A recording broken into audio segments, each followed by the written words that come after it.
जय माँ लक्ष्मी। ओम महालक्ष्मी च विद्महि विष्णुपत्नी च धीमहि तन्नो लक्ष्मी प्रचोदयात्। आज महालक्ष्मी का दिन शुक्रवार है। आपका दिन शुभ हो, मंगलमय हो, यही मेरी प्रार्थना है। माघ महीने का सुंदर समय चल रहा है। आज आइए श्रवण करते हैं माता लक्ष्मी की कथा और माघ महत्म। कथा शास्त्रों में वर्णित है। जो भक्तजन सुंदर रूप में वेद शास्त्रों का अध्ययन नहीं कर सकते हैं तो कथाओं का रसवादन करना चाहिए। वही सुख आपको मिलेगा जो पढ़ने और सुंदर श्रेष्ठ कर्मों से मिलता है। आरंभ करते हैं। सबसे पहले माघ महीने का कृष्ण पक्ष का अभी समय चल रहा है। सप्तमी तिथि आज है और साथ के साथ आज उत्तरा फाल्गुनी नक्षत्र है। शोभन योग का निर्माण हो रहा है। आज राहु काल के अशुभ समय को त्याग कर पूरा दिन सबसे शुभ और श्रेष्ठ है। राहु काल का शुभ समय 11:13 से 12:33 तक रहने वाला है। आज चंद्रमा कन्या राशि पर संचार करेंगे। साथ के साथ आज सबसे श्रेष्ठ और अति सुंदर सूर्य उदय का समय 7:14, सूर्यास्त का समय 5:53 के आसपास रहने वाला है। अभिजीत मुहूर्त अर्थात हर कार्य की जीत का समय आज 12:12 से 12:55 तक रहने वाला है। प्रिय श्रोताजनों, आज का दिन सबसे सुंदर है। आज लाभ का चौघड़िया अर्थात हर कार्य की लाभ का जो समय रहने वाला है वह 8:34 से 9:54 के आसपास रहने वाला है। मैं इसी समय आप सभी को शुभ और अशुभ समय आज दिन का बताती हूँ, तो इसके लिए आप चैनल को सब्सक्राइब कीजिएगा। आप सभी से अनुरोध है। आइए माँ लक्ष्मी की कथा का रसवादन करते हैं। कथा अनुसार एक समय की बात है, एक सेठ जी थे। उनके घर में पीढ़ियों से धन प्रचुर मात्रा में था और वह अथाह धन के स्वामी थे, परंतु लक्ष्मी जी का स्वभाव तो चंचल है।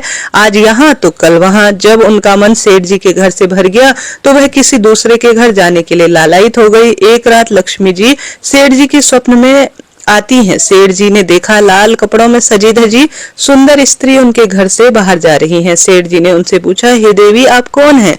मेरे घर आप कब आई और अब कहाँ हमारा घर छोड़कर जा रही हैं? मेरे घर आप कब से आई हैं और हमारा घर छोड़कर भला आप क्यों जा रही हैं? माता बोली, मैं तुम्हारे घर में वैभव लक्ष्मी रूप में थी, कई पीढ़ियों से तुम्हारे घर में निवास करती थी। अब मेरा यहाँ मन उब गया है, अब मेरा यहाँ समय समाप्त हो गया है, इसलिए मैं यह घर छोड़कर जा रही हूँ। परंतु तुम पर मैं अत्यंत प्रसन्न हूँ, क्योंकि जितने समय मैं तुम्हारे पास रही तुमने सदा मेरा सदुपयोग किया, संतों को घर में आमंत्रित किया, उनकी सेवा की, गरीबों को भोजन कराया, धर्मात्मा हेतु कुएं बनवाए, गौशाला और प्याऊ बनवाया, कुंवारी लड़कियों के तुमने विवाह कराए तथा तुम कथा और भागवत भी बहुत सुंदर रूप में कराते थे। साथ ही अतिथियों का सत्कार भी किया करते थे, इसलिए मैं तुमसे खूब प्रसन्न हूँ। अब जाते समय मैं तुम्हें वरदान देती हूँ, तो तुम जो चाहते हो तुम मुझसे मांग लो। अब सेठ जी सोचने लगे कि मैं अकेला क्या वरदान मांगूंगा, मेरी 4 बहुएं हैं, मैं उनसे पूछकर वरदान मांगता हूँ। एक दिन का माता रानी से समय ले लेता हूँ। तब सेठ जी ने लक्ष्मी जी से कहा, माता, अगर आप प्रसन्न हैं तो मैं कल जो है अपनी 4 बहुओं से सलाह मशवरा लेकर आपको बताऊंगा कि मुझे क्या वर चाहिए। लक्ष्मी बोली, ठीक है, जैसी तुम्हारी इच्छा, मैं कल फिर से आ जाऊंगी, तब तुम अपना वर मांग लेना। ऐसा कहकर माता अंतर्ध्यान हो गई। अब सेठ जी ने सुबह उठते ही 4 बहुओं को बुलाया और अब उन्होंने अपने सपने में आई हुई सारी बात जो है उनसे कही, बहुओं से सलाह भी मांगी। सेठ जी की सबसे बड़ी बहू बोली, आप माता रानी से सारा गोदाम अनाज से भरवा लो ताकि हमें कोई खाने की कमी न रहे। सेठ जी की दूसरी बहू से पूछा तो वह बोली, पिताजी, इतने अनाज रहेंगे तो उनमें कीड़े पड़ जाएंगे, अनाज खराब हो जाता है। ऐसे में पिताजी आप ऐसा करो, माता लक्ष्मी से सोने चांदी की तिजोरी भरवा लो। सेठ जी सेठ में पड़ गए अर्थात सोच में पड़ गए। तब तीसरी बहू से पूछा तो वह बोली, पिताजी, आप हम चारों के लिए धन से भरे 4 महल मांगो, खूब पैसा होगा, आने वाली पीढ़ियों के पास धन की कमी नहीं होगी।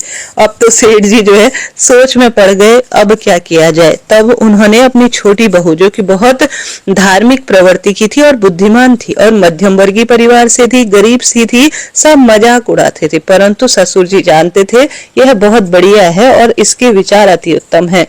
वह बोली, पिताजी, लक्ष्मी जी को अगर जाना होगा ना तो वह अवश्य चले जाएंगी, फिर धन संपत्ति कुछ भी नहीं टिकेगी। अगर आप जो है मेरी सलाह मांगे, अगर वह टिक भी जाती है तो हमारी आने वाली पीढ़ियां उन्हें देखकर आलसी व अहंकारी हो जाएंगी। इसलिए पिताजी, आप लक्ष्मी जी से कहें कि अगर वह जाना चाहती हैं तो अवश्य जाएं, किंतु हमें यह वरदान दे कि हमारे घर में सज्जनों की सेवा पूजा होती रहे, हरि कथा होती रहे, मेहमान आए तो उनका आदर सत्कार भी होता रहे और परिवार के सभी सदस्यों में प्रेम भी बना रहे। क्योंकि अगर प्रेम होगा तो परिवार में कोई परेशानी आएगी तो सब मिलजुल कर काट लेंगे। सेठ जी को छोटी बहू की बात खूब समझ में आ गई। वह खुशी खुशी रात होने का इंतजार करने लगे। रात हो गई। माता फिर से सेठ जी के सपने में आती हैं और सेठ जी से पूछती हैं, तुमने अपनी बहुओं से सलाह मशवरा कर लिया क्या? बोलो तुम्हें क्या चाहिए? सेठ जी कहते हैं, हे माते, यदि आपको जाना है तो आप प्रसन्न होकर जाएं, परंतु मुझे यह वरदान दीजिए कि मेरे घर में सदैव हरि कीर्तन होता रहे, संतों की सेवा होती रहे, अतिथियों का सत्कार होता रहे, परिवार के सदस्यों में प्रेम बना रहे। यह सुनकर माता चौंक जाती हैं और कहती हैं, यह तुमने क्या मांग लिया? जिस घर में हरि कथा होगी, संतों की सेवा होगी, वो और दान पुण्य होगा और आपस में प्रेम बना रहेगा, एक दूसरे का सम्मान होगा, हरि कीर्तन सत्संग होता रहेगा, तो उस घर में साक्षात नारायण स्वयं ही वास करेंगे और जहाँ श्री नारायण वास करेंगे वहां मेरा निवास लक्ष्मी रूप में सदा सर्वदा हो जाएगा। यह मांगकर तुमने तो हमेशा के लिए मुझे अपने घर में रहने के लिए विवश कर दिया। ऐसा कहकर सेठ जी लक्ष्मी जी सेठ जी के घर में फिर से स्थायी रूप से वास करने लगी। हे माता लक्ष्मी, जैसे सेठ जी के घर में आप हमेशा के लिए विराजमान रह गई, उसी प्रकार इस कहानी को कहने वाले, सुनने वाले, जयकारा करने वालों के घर में हमेशा वास करना। प्रेम से बोलिए लक्ष्मी माता की जय। प्रिय श्रोताजनों, इस तरह से यह लक्ष्मी माता की आज सुनी जाने वाली सर्वश्रेष्ठ कथा, जो कि वैभव लक्ष्मी कथा के रूप में कही जाती है, ने सुना। आपका धन्यवाद और आभार। आज शुभ मौके में माघ महीने के शुक्रवार पर हम सभी आइए श्रवण करते हैं कनक धारा स्रोत। हिंदी में कहा जाता है, धन की कमी हो, व्यापार नहीं चल रहा हो, कर्ज में डूबे हो या पैसा रोग बीमारी में खर्च होता हो, तो आप सभी को प्रत्येक शुक्रवार या हमेशा ही कनक धारा स्रोत या तो पढ़ना चाहिए या सुनना चाहिए। इसका सुंदर और श्रेष्ठ लाभ मिलता है। आइए हिंदी में इसे श्रवण करना आरंभ करते हैं। आपसे अनुरोध है, आप सुनिएगा। अगर पढ़ने में, श्रवण करने में या मन कर्म वाणी से हमसे कोई भूल हो, हे माँ लक्ष्मी, आप भक्त वत्सल हैं, हमें क्षमा करें। आरंभ करते हैं। जैसे भ्रमरी अधखिले कुसुमों से अलंकृत तमाल तरु का आश्रय लेती है, उसी प्रकार से प्रकाश श्रीहरि के रोमांच से सुशोभित श्री अंगों में निरंतर पड़ता रहता है तथा जिसमें संपूर्ण ऐश्वर्य का निवास करता है। संपूर्ण मंगलों की अधिष्ठात्री देवी भगवती महालक्ष्मी की यह दृष्टि मेरे लिए सदैव मंगलकारी हो। जैसे भ्रमरी महान कमल दल पर मंडराती रहती है, उसी प्रकार से जो श्रीहरि के मुखारबिंद की ओर बारंबार प्रेम पूर्वक जाती है और लज्जा के कारण लौट आती है, समुद्र कन्या लक्ष्मी का यह मनोहर मुग्ध दृष्टिमाला मुझे धन संपत्ति प्रदान करे। जो संपूर्ण देवताओं के अधिपति इंद्र के पद का वैभव विलास देने में समर्थ है, मधुहंता श्रीहरि को भी अधिक आनंद देने वाली है तथा जो नील कमल के भीतर भाग के समान मनोहर जान पड़ती है, उन महालक्ष्मी के अधमुखे अधखुले नेत्रों की दृष्टि क्षण भर के लिए मुझ पर थोड़ी सी अवश्य ही पड़े। शेष साई भगवान विष्णु की धर्मपत्नी श्री महालक्ष्मी के नेत्र हमें ऐश्वर्य प्रदान करने वाले हो, जिनकी पुतली और बरोनिया अनंग के वशीभूत हो, अधखुले किंतु साथ ही नरसिमेश अर्थात अपलक नयनों से देखने वाले आनंद कंद श्री मुकुंद को अपने निकट पाकर कुछ तिरछी हो जाती हैं, जो भगवान मधुसूदन के कौतुभ मणि मंडित वक्ष स्थल में इंद्रनीलमयी हारावली सी सुशोभित होती है तथा उनके मन में भी प्रेम का संचार करने वाली हैं। वह कमल कुंजवासिनी कमला की कटाक्ष माला मेरा कल्याण करे। जैसे मेघों की घटा में बिजली चमकती है, उसी प्रकार जो कैट भक्षु शत्रु श्री विष्णु की काली मेघवाली के श्याम सुंदर वक्ष स्थल पर प्रकाशित होती है। उन्होंने अपने आविर्भाव से भृगुवंश को आनंदित किया है तथा जो समस्त लोकों की जननी है, उन भगवती लक्ष्मी की पूजनीय मूर्ति मुझे कल्याण प्रदान करे। समुद्र कन्या कमला के वह मंद अलस मंथर और अधोर मिलित दृष्टि जिनके प्रभाव से कामदेव ने मंगलमय भगवान मधुसूदन के हृदय में प्रथम बार स्थान प्राप्त किया था, वह मुझ पर सदा सर्वदा पड़े। भगवान नारायण की प्रेयसी लक्ष्मी का नेत्र रूपी मेघ दया रूपी अनुकूल पवन से प्रेरित हो दुष्कर्म अर्थात धनागम विरोधी अशुभ प्रारब्ध रूपी धाम को चिरकाल के लिए दूर हटाकर विषाद रूपी धर्म जग्न ताप से पीड़ित मुझ पर दीन रूपी चातक पर धन लक्ष्मी रूपी जलधारा की वृष्टि करे।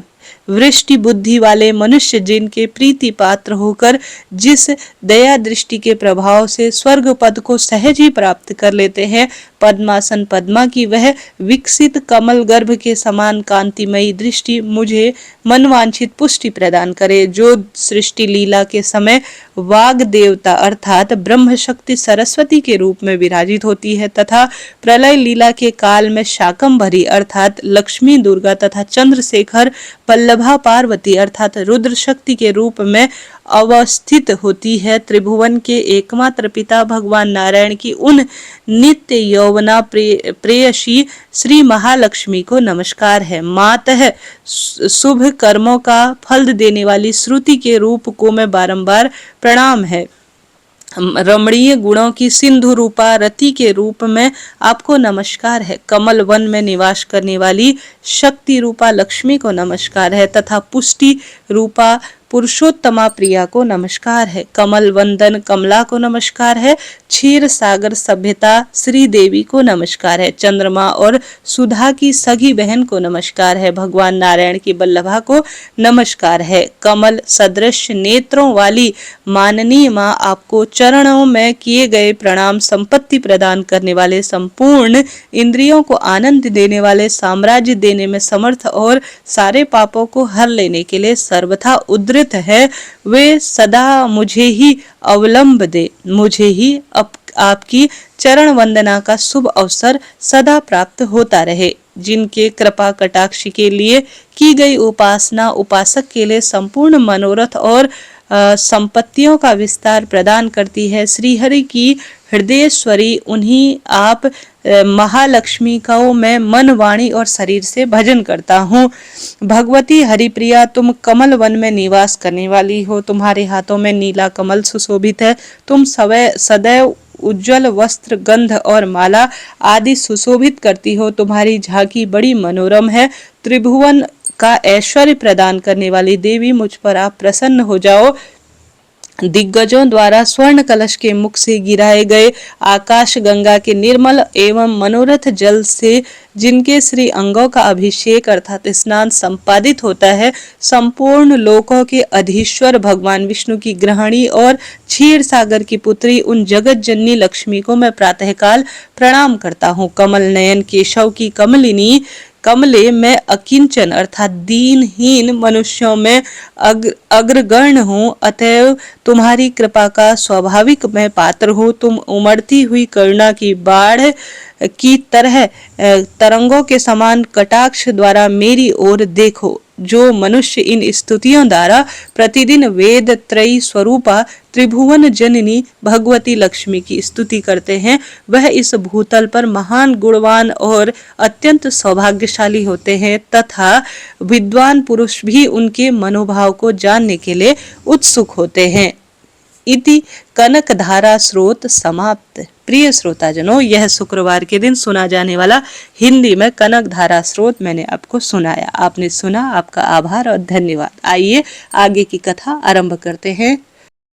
अब शुक्रवार माता लक्ष्मी वैभव लक्ष्मी व्रत की कथा का भी श्रवण कर लेते हैं। जैसे कि शुक्रवार का दिन वैभव लक्ष्मी से जुड़ा जाना जाता है और इस दिन वैभव लक्ष्मी व्रत भी किया जाता है और कथा पढ़ी जाती है तो इसका अनंत गुना लाभ मिलता है। शास्त्रों में कहा जाता है अगर आप सभी कथाएं पढ़ नहीं सकते तो श्रवण कर लेते हैं ना, तो पढ़ने बराबर आपको वेद शास्त्रों का सुंदर फल मिल जाता है। तो वैभव लक्ष्मी शुक्रवार व्रत कथा के अनुसार एक शहर में बहुत से लोग रहा करते थे। सभी अपने अपने कामों में लगे रहते थे, किसी की कोई परवाह नहीं थी। भजन कीर्तन भक्ति दया भावना परोपकार जैसे संस्कार अब कम ही हो गए थे। शहर में बुराइयां बढ़ गई थी। शराब जुआ व्यापार चोर डकैती वगैरह बहुत से गुनाह जो है शहर में रोज होने लग गए थे।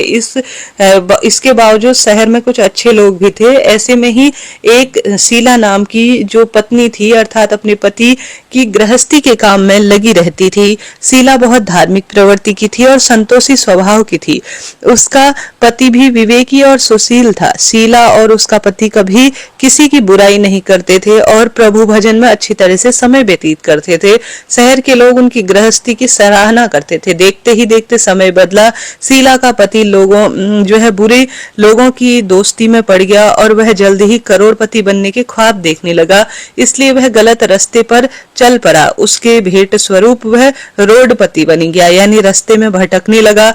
भिखारी जैसी उसकी हालत हो गई। शराब जुआ और बुरी आदतों ने शीला के पति को भी फंसा लिया। दोस्तों के साथ उसे भी शराब की लत लग गई। इस प्रकार उसने अपना सब कुछ उस जुए में गवा दिया। शीला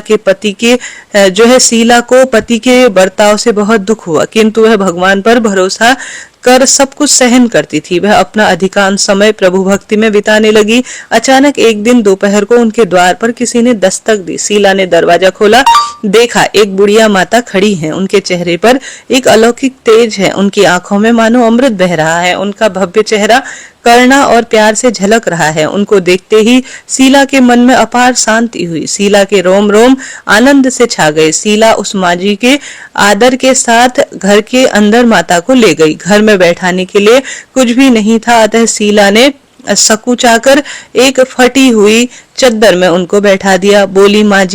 माजी बोली, क्यों शीला, मुझे नहीं पहचाना? हर शुक्रवार को लक्ष्मी जी के मंदिर में भजन कीर्तन समय में मैं वहीं तो आती हूँ। इसके बावजूद शीला कुछ समझ नहीं पाई। फिर माजी बोली, तुम बहुत दिनों से मंदिर नहीं आई, अतः मैं तुम्हें देखने चली आई। माजी के अति प्रेम भरे शब्दों से शीला का हृदय पिघल गया। उनकी आंखों में आंसू आ गए और वह बिलख बिलख कर रोने लगी। माजी ने कहा, बेटी, सुख और दुख तो धूप और छांव जैसे होते हैं। धैर्य रखो बेटी, मुझे तेरी सारी परेशानी पता है। माजी के व्यवहार से शीला को काफी राहत मिली और सुख की आस में उसने माजी को अपनी कहानी सुना दी। कहानी सुनकर माजी ने कहा, कर्म की गति न्यारी होती है। हर इंसान को अपने कर्म भुगतने पड़ते हैं, इसलिए तू चिंता मत कर। अब तू कर्म भुगत चुकी है, अब तेरे सुख के दिन अवश्य आएंगे। तू माँ लक्ष्मी की भक्त है। मैं लक्ष्मी जी तो प्रेम और करुणा की अवतार है। वह भक्तों को हमेशा अपने मातृत्व में रखती है, इसलिए तू धैर्य रखकर माँ लक्ष्मी के व्रत कर, इससे सब कुछ ठीक हो जाएगा। शीला ने पूछा, माँ जी उस व्रत की सारी विधि बताइए। माँ जी ने कहा, बेटी, माँ लक्ष्मी का व्रत बहुत सरल है। उसे वरद लक्ष्मी व्रत या वैभव लक्ष्मी व्रत कहा जाता है। यह व्रत करने वाले की सब मनोकामना पूर्ण हो जाती है। वह सुख संपत्ति और यश प्राप्त करता है। शीला यह सुनकर आनंदित हो गई। शीला ने संकल्प करके आंखें खोली तो सामने कोई भी नहीं था। वह चमत्कारी रूप से माता आश्चर्य रूप से गायब हो गई और वह माता कहाँ गई शीला कहने लगी। शीला को तत्काल समझते देर नहीं लगी कि माँ जी और कोई नहीं, साक्षात माँ लक्ष्मी थी। दूसरे शुक्रवार को सवेरे उठकर शीला ने जल्दी से स्वच्छ कपड़े पहने। शीला ने माँ जी द्वारा बताई गई विधि से पूरे मन से व्रत किया। आखिरी में प्रसाद वितरित हुआ। यह प्रसाद सबसे पहले पति ने खाया। प्रसाद खाते ही पति के स्वभाव ने फर्क आ गया। उस दिन से वह शीला को किसी भी स्वरूप में मारा नहीं और बड़े प्रेम पूर्वक से उससे बात करने लगा और उसने अपनी पत्नी की बात को भी मानना शुरू कर दिया और वह पत्नी को सताने बिल्कुल भी नहीं लगा। शीला को बहुत आनंद हुआ। उसके मन में वैभव लक्ष्मी व्रत के लिए खूब श्रद्धा बढ़ गई। शीला के पूर्ण श्रद्धा भाव से 21 शुक्रवार तक वैभव लक्ष्मी व्रत किया। 21वें शुक्रवार को माँ जी के कहे अनुसार उद्यापन करके 7 स्त्रियों को वैभव लक्ष्मी व्रत की 7 पुस्तकें उपहार में दी। फिर माता लक्ष्मी ने धन लक्ष्मी स्वरूप की छवि को वंदन करके भाव से मन ही मन प्रार्थना करने लगी, हे माँ धन लक्ष्मी, मैंने आपको वैभव लक्ष्मी व्रत की मन्नत मानी थी, वह व्रत आज पूर्ण किया। हे माँ, मेरी हर विपत्ति दूर करो, हमारा कल्याण करो, जिसे संतान न हो उसे संतान दो, सौभाग्यवती स्त्री का सौभाग्य हमेशा अखंड रखो, कुंवारी लड़की को मन भावन पति देना। जो आपका यह चमत्कारी महालक्ष्मी व्रत करे उसकी सब वैभव जो है विपत्ति को दूर करो और सदा सर्वदा सुख संपदा वैभव का वरदान दो, सभी को सुखी करना। हे माँ, आपकी महिमा अपरंपार है। ऐसा बोलकर लक्ष्मी जी धन लक्ष्मी स्वरूप की छवि को उसने प्रणाम किया। व्रत के प्रभाव से शीला का पति बहुत अच्छा आदमी बन गया और कड़ी मेहनत कर व्यवसाय करने लगा और व्यवसाय में उसे सुंदर रूप में लाभ भी हुआ। उस व्यवसाय के सुंदर लाभ के प्रभाव से उसने शीला के गिरवी रखे गहने छुड़ा लिए। घर में धन की बाढ़ सी आ गई, घर में पहले जैसी सुख शांति छा गई। वैभव लक्ष्मी व्रत का प्रभाव देखकर मोहल्ले की सभी स्त्रियां भी खुशी खुशी विधि पूर्वक महालक्ष्मी व्रत करने लगी। आप सभी भी सुंदर रूप में मेरे साथ प्रेम से बोलिए, वैभव लक्ष्मी की जय, महालक्ष्मी की जय, संतान लक्ष्मी की जय, वर लक्ष्मी की जय। आप सभी को आज वैभव लक्ष्मी व्रत की हार्दिक शुभकामनाएं। प्रिय श्रोताजनों, इस तरह से यह जो व्रत करता है उसके जीवन में उसको सब सुख स्वतः ही प्राप्त हो जाता है। जो भी भक्त इस कथा को सुन रहे हैं, हे महाप्रभु उनके जीवन में खूब सारी खुशियां देना। प्रिय श्रोताजनों, यह तो 2 कथा मैंने आपको श्रवण आपने सुना, आपका धन्यवाद और आभार। आइए श्रवण करते हैं हम माघ महीने का आज 6ठा अध्याय। हम सभी नियमित रूप से सुन रहे हैं माघ महीने के श्रेष्ठ अध्यायों को। आप जरूर से इससे पहले के 5 अध्याय सुनिएगा, आनंद आएगा। 6ठा अध्याय इस तरह से है, आरंभ करते हैं। मेरे साथ आप सभी भी बोलिए, माघ महीने की जय, माधव भगवान की जय, हर हर महादेव। हे महाप्रभु, माघ महत्म सुनने पढ़ने में हमसे कोई भूल चूक हो, मन कर्म वाणी में कोई विचार आए गलत तो हमें क्षमा करें। आरंभ करते हैं 6ठा अध्याय आज माघ के पवित्र महीने में सुनना। सबसे पहले आज जो कथा है 6ठे अध्याय में वर्णित है वह धनी वैश्य की कथा है। कथा अनुसार दत्तात्रेय जी ने कहने लगे कि अब मैं तुम्हें एक पूर्वकालीन इतिहास कहता हूँ। राजा पहले सतयुग में नैषध नगर था। कुबेर के समान धनी हेमकुंड नामक एक वैश्य रहता था। वह कुलीन सत्कर्म वाला देवता ब्राह्मण तथा अग्नि का पूजन करने वाला था। वह खेती तथा विशेषकर खरीद बिक्री का व्यापार करता था। वह घोड़े, गाय, भैंस आदि पशुओं के पालन में तल्लीन रहता था। दूध, दही, मट्ठा, गोमय, तृष, लकड़ी, फल, मूल, नमक, पीपल, धान्य, साग, तेल, अनेक प्रकार के वस्त्र, धातु, गुड़, खांड, चीनी आदि का व्यापार से उस वैश्य ने 8 करोड़ असरफियां इकट्ठा कर ली थी। बुढ़ापा आने पर वह सोचने लगा कि संसार तो क्षणिक है। उस धन के 6ठे भाग से उसने धर्म कर्म के काम किए, विष्णु मंदिर तथा शिवालय बनाए, समुद्र के समान तालाब, बावरी और कुएं और सरोवर खुदवाए, जमीन पर बेर, पीपल, आम, कलौजी, जामुन, नीम आदि के जंगल तथा पुष्पवाटिका लगाई। सुंदर जो है सूर्य उदय के सूर्यास्त तक वह दान इत्यादि करता था। नगर के बाहर चारों ओर उसने सुंदर प्याऊ लगाई। हे राजेंद्र, पुराणों में जो प्रसिद्ध दान था उनको वह नित्य प्रतिदिन किया करता था। इसके उपरांत वह पापों का प्रायश्चित कर देवता और अतिथि पूजन में लगा रहता था। इस तरह दान चरण करते हुए उसके 2 पुत्र पैदा हुए जिनका नाम श्री कुंडल और विकुंडल था। इसके पश्चात वह वैश्य अपने लड़कों के ऊपर गृहस्थी का भार छोड़कर स्वयं तपस्या करने के लिए वन में चला गया। गोविंद की तपस्या में अपने शरीर को कृष की भांति विष्णु लोक को वह प्राप्त हुआ। श्री राजेंद्र उसके दोनों पुत्र और धन के मद में अभिमानी होकर दुशील व्यसनों में तल्लीन हो गए। धर्म रहित माता तथा वृद्ध मनुष्यों का वचन नहीं मानते थे।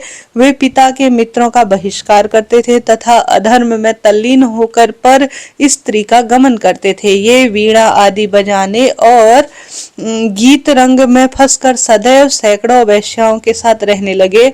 खुशामदी, ज्वारी, पहलवान तथा धूर्तों की संगति में रहते, अच्छे वर पहनकर, कस्तूरी के तिलक लगाकर, फूल माला और मोती के हार धारण किए हुए ये दोनों घोड़ा, हाथी, रथ आदि पर चढ़कर पिता के धन को नष्ट करने लगे। वह प्रतिदिन भोग में लीन होकर अपने सुंदर घर में रहते थे। इन लोगों ने कुपात्रों में धन को खर्च किया। उन्होंने न तो सत्पात्रों को दिया और न ही ब्राह्मण के मुख से कभी हवन कराया और न ही विष्णु भगवान की कभी पूजा की।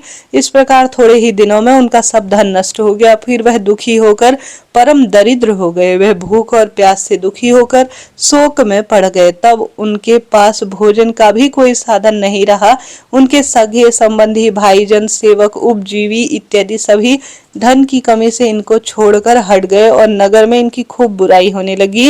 हे राजेंद्र, तब इन दोनों ने नगर में चोरी करना आरंभ किया और राजा तथा लोक के भय से इन सबने ऋण से दुखी होकर नगर छोड़कर वह दोनों वन में रहने को विवश हो गए। वहां यह मूर्ख तीक्ष्ण बाणों से पशुओं, हिरणों, रोहित मृग, खरगोश और साथ के साथ शल्य, गोधा आदि हिंसक पशुओं को मारते और बड़े पहलवान भिल्लों के साथ सदैव शिकार करते थे। इस प्रकार मांस को ही भोजन समझकर सुंदर रूप में वह हमेशा ही पापी थे और एक समय वह पर्वत पर गए। हे राजन, उसमें से बड़े को तो शेर ने खा लिया और छोटे को सांप ने डस लिया। इस प्रकार एक ही दिन में वह दोनों मर गए। तब यमदूत इनको यमलोक में ले गए। वहां जाकर कहा कि हे यमराज, आज्ञा दीजिए कि हम इन पापियों का अब हम क्या करें। यह छठा अध्याय आज सुना जाता है। प्रिय श्रोताजनों, हमने यह सुना, अब इसके का जो आगे का अध्याय है ना, वह कल सुना जाएगा। तो 7वां अध्याय हम सभी कल सुनेंगे। तो इस तरह से इसे नियमबद्ध तरीके से सुना जाता है। अब आज